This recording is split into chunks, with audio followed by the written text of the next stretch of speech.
The Rockets are poised to be a bottom 5 team for a third straight season, which has a lot of fans kind of worried about the direction of the team. Do we have the right coach? Do we have the right players? Which led me to ask the question, what has happened to teams that have finished in the bottom 5, and how have they fared throughout the years? So I started looking back from 2010 up until now, and I chose 2010 because that's when LeBron made the decision to go to Miami. And to me, the landscape of the NBA in front offices, whether it's in trades, free agency and drafts and player empowerment, totally changed at that point when he made that decision. So I thought 2010 was a good landmark to use. So I looked at teams from 2010 up until now that have finished bottom 5 3 years in a row and seen how long did they take to get to the playoffs, if they did make the playoffs. Did their GMs and coaches make it through? And which players did they draft, and are those players still on the teams?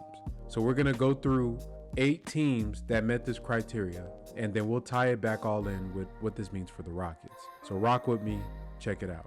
So we're going to get this started with the 2010-2011 Cleveland Cavaliers. This Cavaliers team only won 19 games in their first year of being bottom 5, and they finished 3rd that season.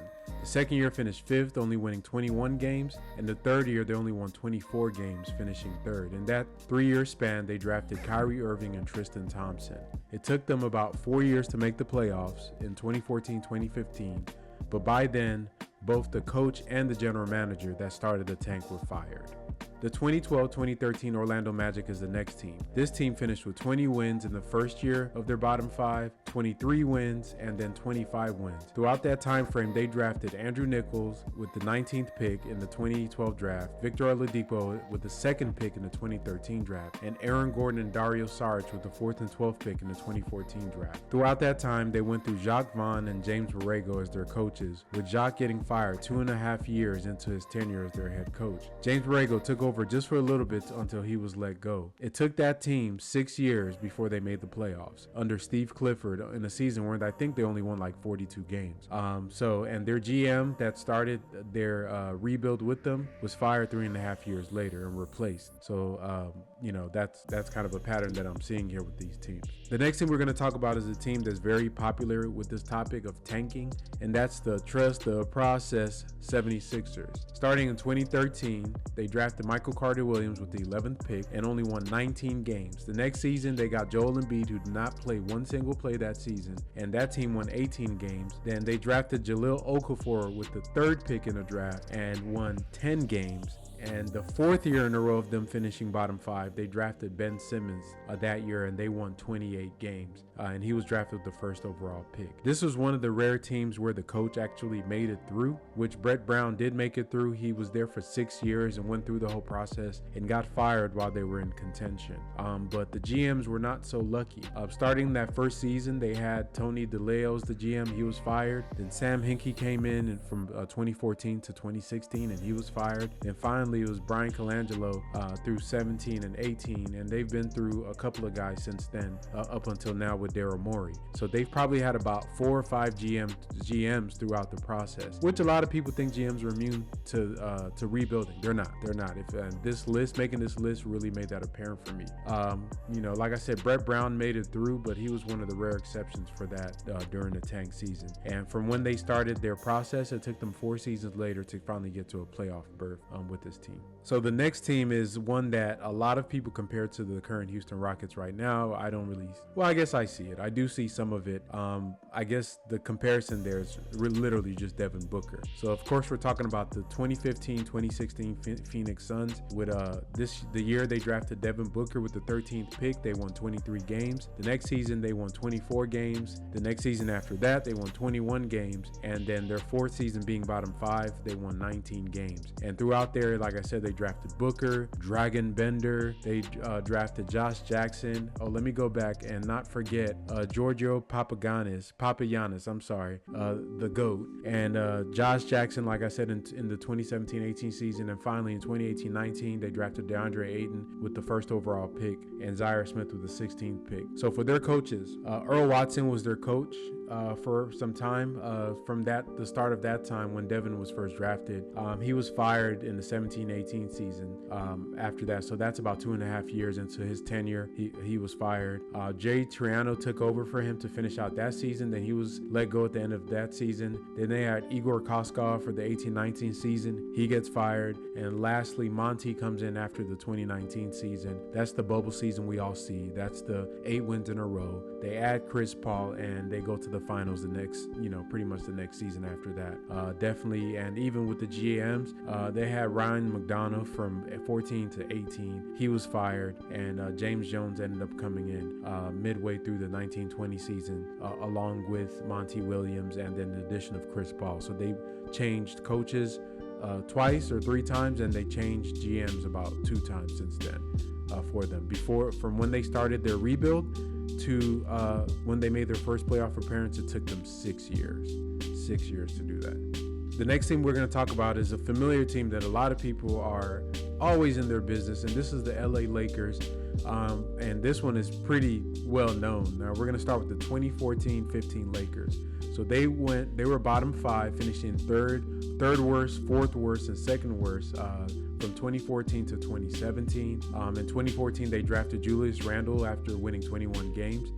They drafted D'Angelo Russell with the 2nd overall pick, winning only 17 games that season. And then in 2016, they drafted B.I. Brandon Ingram with the 2nd overall pick, only winning 26 games. Throughout that time frame for the Lakers, coaches, they had Byron Scott from 2014 to 2016. He was fired. They had Luke Walton from 2016 to 17. He was fired in 2018. And he ended up being replaced the season after the 2018. He had a interim coach, then they replaced him. That's when Frank Vogel came in after him. Even their GMs prior to that, when they first started that rebuild, Mitch Kupchak was their GM. He was fired midway through the 2016 season and replaced by Rob Pelinka, who's currently their GM right now. It took them 5 years from 2014 to make the playoffs. Even that first year when LeBron signed with them, you remember they didn't make the playoffs that year because he was hurt most of the season, and they ended up making the AD trade and winning the championship in the bubble. So this is definitely another tanking team that, along with Cleveland, and LeBron ended up helping win a chip for that. But yeah, definitely went through about 2 or 3 coaches before they made the playoffs, and one GM at least. Next on the block is the Atlanta Hawks, the 2017 through 2020 Atlanta Hawks, a team that finished with the worst record in 2017, the 2nd worst record in 2018, and the 5th worst record in 2019. In that first year of only winning 24 games, they drafted John Collins. He wasn't a lottery pick, but he was the 19th pick in the draft and one of their key players till this day. Then they went on to draft Luka, who they traded for Trae Young. Yikes. Well, it's arguable. It's arguable still, but 29 wins that season, ended up with the 3rd pick. That's to me, that's a high amount to still get the 3rd pick. They went Luka traded for Trae Young with Dallas. Then the next season after they drafted Trae, they ended up winning only 20 games and drafting Cam Reddish with the 10th pick. Throughout that time frame, they went through Mike Budenholzer in the 17-18 season. He was fired. Lloyd Pierce from 18 to 20, he was fired, and he was ultimately replaced by Nate McMillan. Their GMs, they started with Travis Schlenk as their GM from 18 to throughout 21. He kind of made it through, but right at the end of when they became competitive, they went to the Eastern Conference Finals under him. Then they underperformed, so he was fired. And their current GM right now is Landry Fields. After that season where they really didn't do anything. So we're back at Cleveland again with the 2018 through the 2021 Cleveland Cavaliers. Their 2018 team only won 19 games. That's the year they drafted Colin Sexton. In 2019-2020, they drafted Darius Garland with the 5th pick, and they only won 19 games again. And in 2020-2021, they drafted Isaac Okoro with the 5th pick again, and they won 22 games. For them, their coaches, Larry Drew, he only was there for half a season, and he was fired. John Beilein came in for 1 year. He was fired. Then J.B. Bickerstaff came in 2020 and is their current coach as we speak. Throughout this tenure of their second go round of being bottom 5 3 years in a row, Kobe Altman is pretty much being the GM, and I think he has a lot of cachet from his past victories with the LeBron teams, so he's a little bit kind of protected with the ring that they have over there in Cleveland. And the last team that has been bottom 5 3 years in a row is the Detroit Pistons, the current Pistons. So the 2019 through 2021 Detroit Pistons, and they have had a similar to the Cleveland Cavaliers. They won 20 games the year they drafted Sekou Doumbouya, which was not a great pick. Won 20 games again when they drafted Killian Hayes, which is a debatable, not a great pick. And they finally landed Cade Cunningham in a 21-22 season, won 23 games. So they are pretty much on the same path that we are on, just about a year ahead of us. I've always said Detroit is a year ahead of us.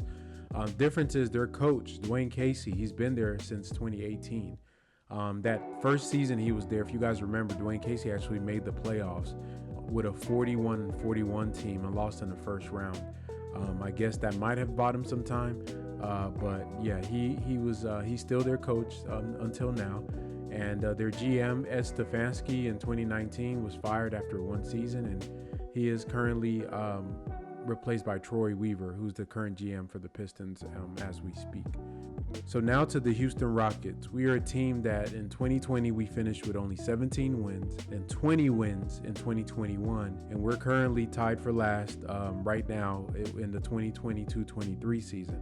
Poised, like I said earlier, to become a team that's going to finish bottom 5 3 straight seasons in a row. Now, there's also the chance that we're the worst team because we were the worst teams in those other 2 years. Now, that has never happened, where a team is the worst team for 3 consecutive seasons. That would be unprecedented. But as you've seen, I just went over some of these other teams that didn't finish necessarily worse, but they were bottom 5, whether they finished 5th, 4th, 3rd, 2nd, or 1st throughout the different seasons that they were on. But one thing you did see, there was a lot of movement with the coaches and general managers. Okay, so I would just wanted to, and this was interesting for me to see because, you think about it, we know all these things, but to look at it on a piece of paper to see that, dang, they fired this guy, it kind of puts things in perspective, right? So what I went ahead and did also is I try to see, I'm a math guy, so I wanted to average out how long did it really take for coaches and these general managers to be fired amongst all the teams that finished bottom 5. So the average amount of years it takes a team that finishes bottom 5 3 years in a row since 2010 to make it to the playoffs is about 4.3 years or 4.3 seasons. So that's about 4 seasons if we round down.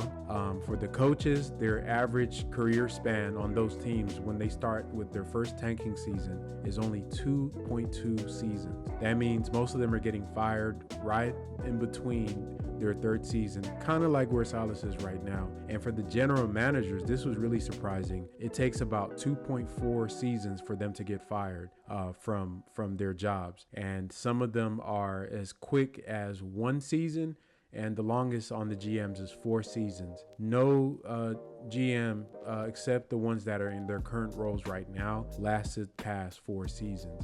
No coaches, and I don't think there's any coaches that are current right now. Oh, the Pistons, Dwayne Casey.